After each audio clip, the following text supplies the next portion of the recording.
Hey, this is Future Zay here. Make sure you turn on your notifications and all that because the algorithm loves to really mess with me. It's having fun with me. And make sure you sub to Zay Rashad Gaming because on there, I stab children. There's no zinker to that, you know what I'm saying? I just be poking them a little. I don't know how many. I've shot a lot of videos in this, so don't think I sat there and wore this all on the same day, alright? With that being said, your parents, why they can be your biggest haters? They're there. They love you. They raised you. They birthed you. They can hate. They can be some haters, man. They can destroy your self confidence. I'm here to talk about it. My name is Zay Rashad. I'm 27 years old. Talk about things in my life as I know it, you know, as it pertains to me also. Now, the reason I say your parents can be your biggest hater is they are really responsible for your self confidence. That the self confidence at home. And then you go to school and that carries over until your classmates and all that. So if your parents are just abusive and all that, you might end up a bully. You feel me? If your parents make you feel insecure, then you might end up being bullied. All right. Now, most parents want the best for you. That's just facts. All right. Most of them. I'm saying most of them, not all of them. Okay. That can mess you up depending on the certain child. For me, my pops was a little harsher. He's angry, deeper voice, way deeper voice than me. And that doesn't sit well with my personality. All right. I was shy. I'm insecure. I'm not that confident. Being mean to me doesn't boost my confidence. It only will make me fold. And that's what I would do a lot of times. It was just, I didn't like the pressure of anything. I was nervous. Like if it was anything that required being clutch or anything that required me to step up, I'm there just head down, just nervous and all that.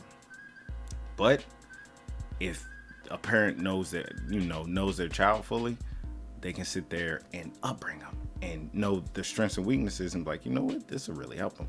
And that'll help you blossom and all that. Now, how can your parents be haters later on in life? Say, for instance, you went to college, right? They're expecting you to get out and be rich. They can sit there and be like, no, you need to do this. You got this degree, you need to do this. And a lot of them won't think that, they're really, hurting you because they're just trying to be like, hey, you got this, you should go do it. But that in turn can mess you up because that puts a lot of pressure. It's like, wow, I have to be this, even though you might not want to do it. And some people end up doing something they don't want to. They sitting there like, I'm doing this job, and it's not your passion at all. So your parents can really be haters as far as that. A lot of them you have to kind of convince because it's always the dream. Basically, they can't see it until it happens. A lot of times your parents. So say you were like, hey, I want to do music. They're like, that's stupid. That's dumb. You need to do this. But then next thing say you do it and then boom, you blow up. And now you're worth a lot of money. Then they're not going to trip out about it. All right. Some might be like, you still need to go ahead and go back to school and all that. At least they care. You know what I'm saying? They just want you to have a backup plan. Now, with even my mom, I had, I told her I don't want to, because I got a criminal justice degree. I'm like, I don't want to be a cop.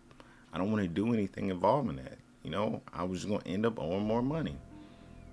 She might not fully understand it, but you try to, because then, I'll actually explain certain things.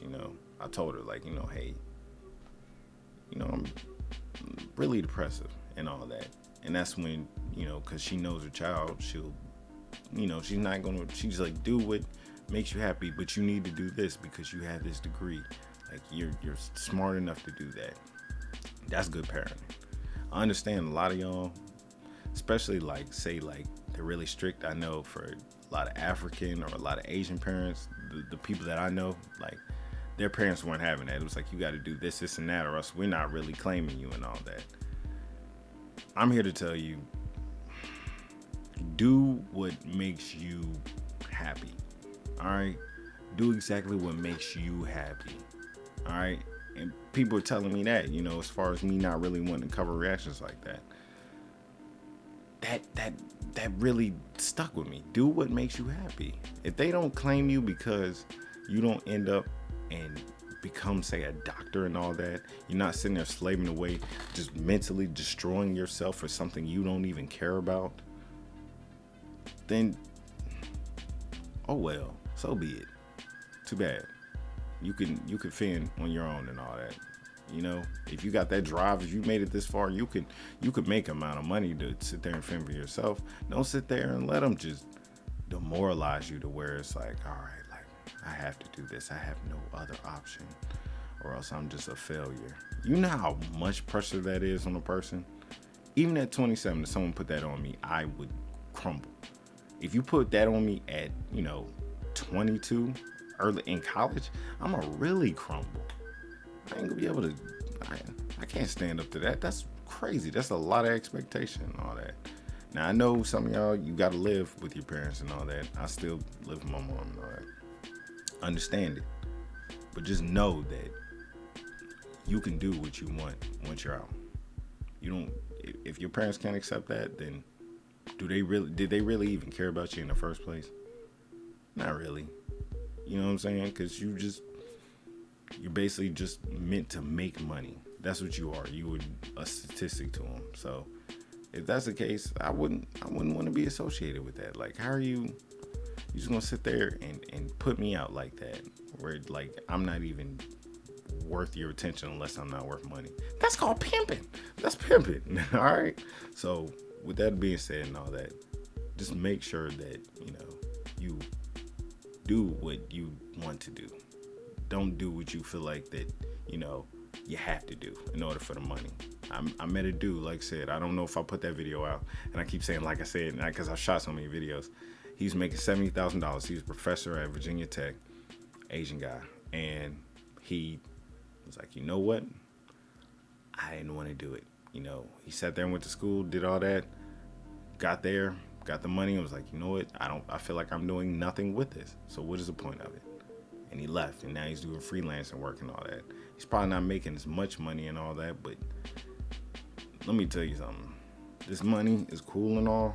It gets you stuff. You could buy things. You can get camera lenses. You can do all stuff like that. But your mental health is way more important. It's way more important.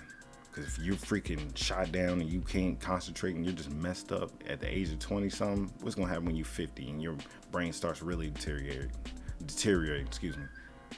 you're going to be done. You're going to be no more good. So, like I said, just make sure you do what is absolutely good in your best interest. What makes you happy. Follow that dream.